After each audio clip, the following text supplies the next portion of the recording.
अपने पसंदीदा शो के फुल एपिसोड देखने के लिए अभी डाउनलोड करें दंगल प्ले ऐप।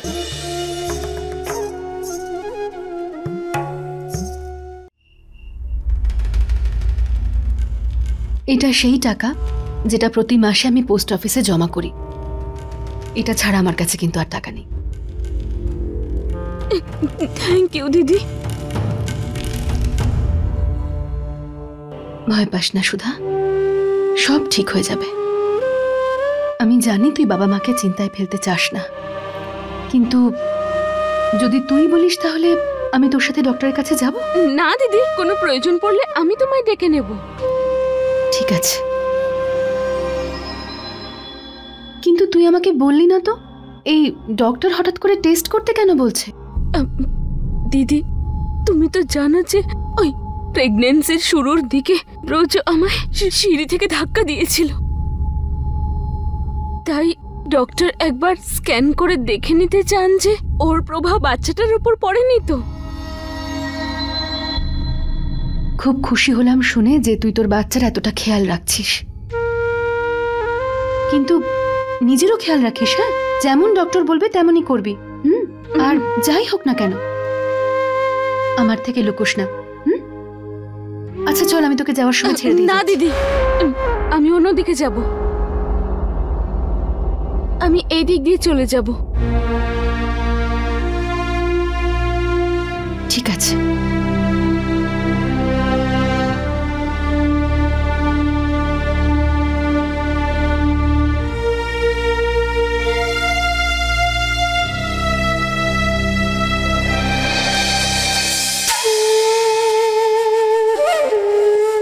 वाह वाह वाह वाह वाह, কি শিল্পী তোমরা দুই বোন। হ্যাঁ, মিথ্যে বলাটা তো তোমাদের কাছ থেকে শিখতে হবে। Very good, very good. কেমন আছো ডার্লিং? ও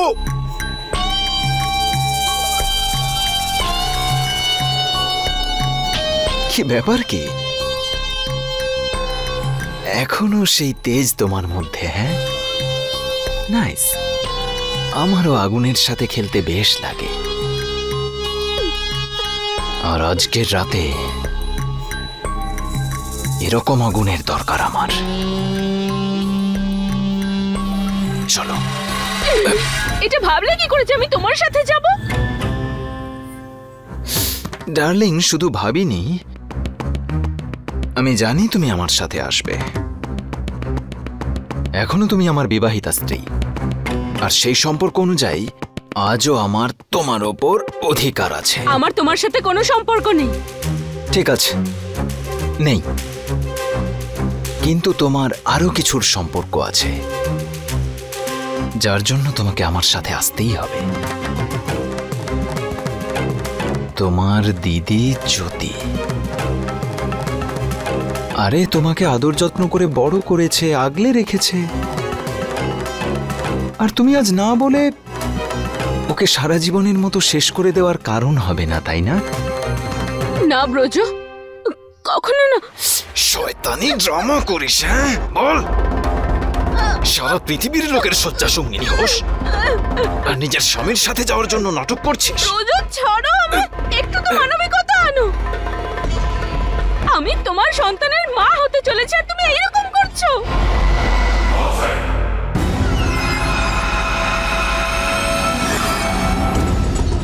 আমার সন্তান নাকি ওই ঠাক্কারের, নাকি অন্য কারোর?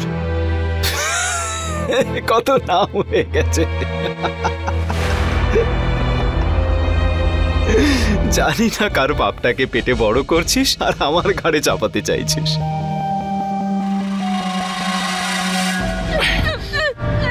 এই কথাটা তুমি কান খুলে শুনে রাখো। এরকম একটা সন্তানের বাবা হওয়া যায় না। তুমি আমার সাথে যা করেছো মেনে নিয়েছি, কিন্তু আমার সন্তানের সম্পর্কে একটা কথা বললে না। আমি ভয় পেয়ে গেছি, আমি খুব ভয় পেয়ে গেছি। এই বন্ধ করে এইসব নাটক। দেখো বাবা, আমি জানি তোমার ধান্দা, কিন্তু কোনোভাবে আমি তোমাকে টাকা দেব না। চলো একটা কাজ করি, তার বদলে আমি তোমার দিদিকে কিছুদিনের জন্য শান্তিতে থাকতে দেব। চলো। ছাড়ো আমায়, মরে যাব তাও আমি তোমার সাথে কখনোই যাব না।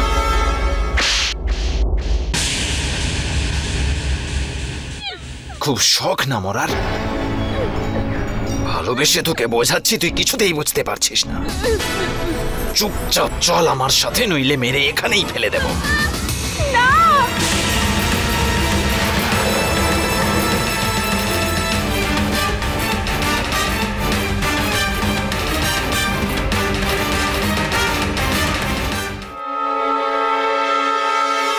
সুষমা,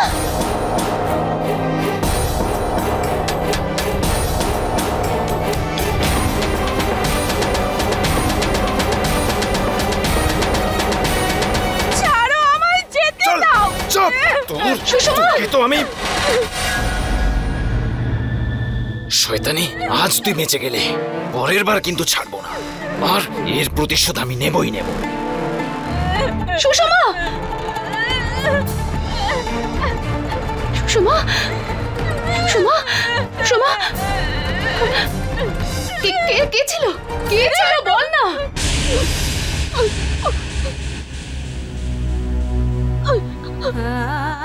জানি না দিদি, জানি না, সব টাকা নিয়ে চলে গেল।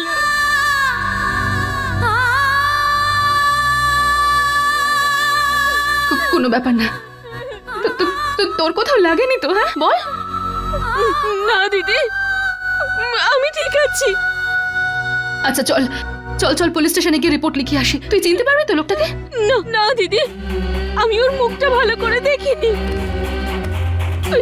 খুব অন্ধকার ছিল না। আচ্ছা বাদ দে, তুই ঠিক আছিস এটাই যথেষ্ট আমার জন্য। কিন্তু তুই এবারে ডক্টরের কাছে কি করে যাবি?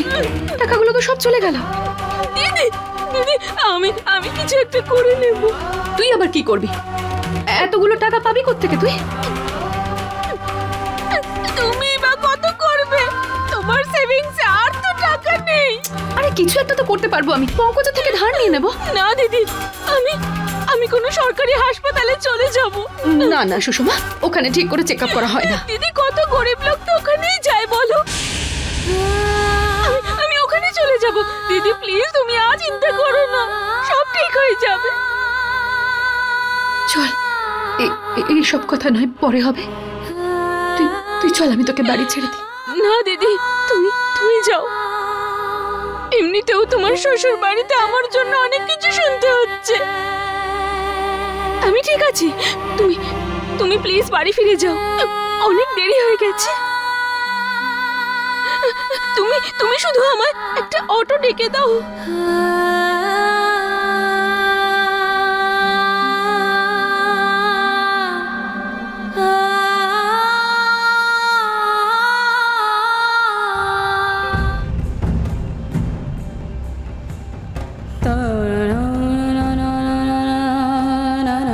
সারা পৃথিবীর লোকের শয্যা সঙ্গিনী হতে পারিস, আর নিজের স্বামীর সাথে যেতে নাটক করছিস।